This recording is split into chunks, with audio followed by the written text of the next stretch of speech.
Okay, question 13. Find cosine of t if sine of t is 4 over 11 and t is in the first quadrant. So remember, sine is opposite over hypotenuse. And we want to find cosine, which is adjacent over hypotenuse. And then we're in the first quadrant. So that just means if we're finding cosine, you need to remember cosine goes with x values, and those are positive in the first quadrant. So our answer is going to be positive. So I'm just going to draw a right triangle and then pick one of the two angles that's not the right and label the sides.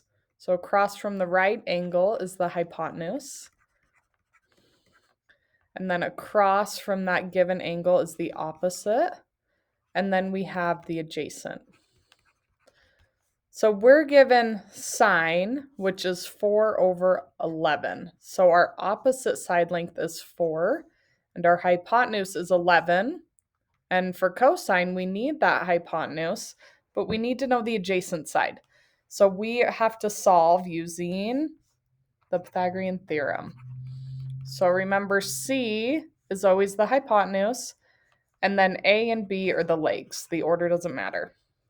So we'll say A is 4, B is what we're solving for, and C is 11. So minus 4 squared. So I have B squared equals, and I'm just going to type it in, 11 squared minus 4 squared is 105. And then we want the square root of both sides to get B. So if you look at the square root of 105, it's a decimal. Nowhere up here does it tell us to round. So we're going to keep it as a square root. Okay, so the adjacent side is the square root of 105.